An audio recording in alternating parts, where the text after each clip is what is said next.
All right, so this is going to be a quick tutorial on how to use make a foil transfer with a laminator. So real quick, I've got my laminator warming up. This is just a cheap laminator that I got off Amazon. They make foil machines that do this, but they can get kind of expensive. So as far as materials, for your gold foil, you're going to want to make sure that you have a foil transfer sheet. So this is a brand called Deco Foil, and you can get that at any craft store. You want to make sure it says transfer sheet. It comes in, I'm going to be using gold, but it's got a lot of different colors. You can get kind of like a silvery color, teal, purple, like all sorts of fun metallic colors. I believe they carried this brand at Hobby Lobby. It can get a little expensive, but it's cheaper than having like the big wig foil machine. So this is a DIY method. I've got a word here, hello, printed in black. So on a laser printer, it's very important. You got to make sure you print on a laser printer. And so for example, if I had 3 words on here, but I only wanted the hello to be gold, I would make sure that I only applied the gold to, it only pick up wherever the foil and the black meet up. So I'm going to make like a little pocket here. And then I'm going to send this through the laminator. So once you put it through the laminator, it has little rollers and it will pick up. We'll go a little slow. The only thing with the laminator is that it may take a couple of runs. So I'm going to run this through 3 times just to make sure that the foil transfers. And again, it will only transfer to what you have over the black. So if you wanted to do, if you're doing like a logo and you wanted a certain area of the logo to be gold, then you would only apply the foil to that area. So again, it could get a little bit dicey depending on how detailed your design is.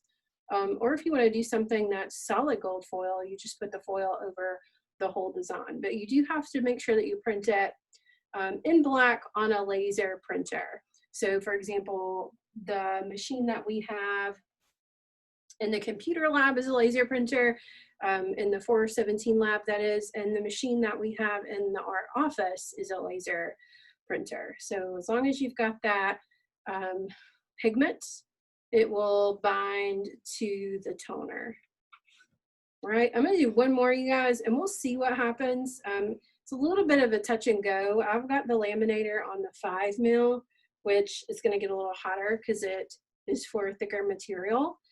This is just, if this is something you're interested in maybe trying to do just on your own, this laminator, this is my personal laminator, but I bought it for like 25 bucks on Amazon. So again, there is, I think it's called Minky or Mink foil system.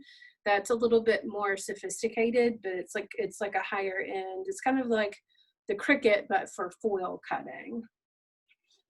All right, so let's try this. I can see here, and you guys may notice, I can see where it looks like it's pinching my letters, but I think just for good measure, I'm gonna run it through one more time.